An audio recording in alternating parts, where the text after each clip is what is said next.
আশ্রয় দিলেও ফ্যাসিস্ট হাসিনার উপর থেকে আশ্বাসের হাত ধীরে ধীরে গুটিয়ে নিচ্ছে ভারত। সম্প্রতি ঢাকায় দুই দেশের পররাষ্ট্র সচিব পর্যায়ে বৈঠকের পর কূটনীতির নয়া যুগে প্রবেশ করতে চাইছে দিল্লি। সূত্র বলছে, হাসিনা আমলে দাসত্বের কূটনীতিক সম্পর্ক থেকে ভারতকে বের হয়ে আসার যে তাগিদ, তা ওই বৈঠকেই খোলাসা করে ঢাকা। এরপর স্বার্থ বিবেচনায় ভারতও সেই পথেই হাঁটছে।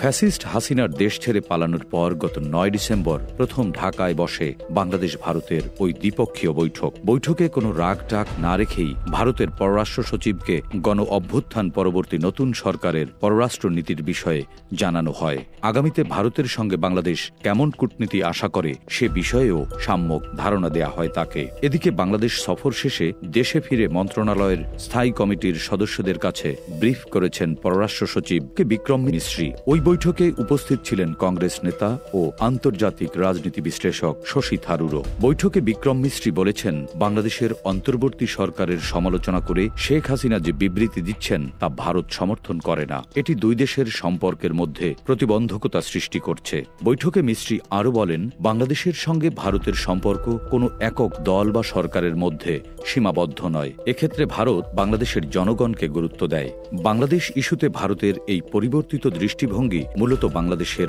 নয়া পররাষ্ট্রনীতির বিজয় বলে মনে করছেন কূটনীতিকরা।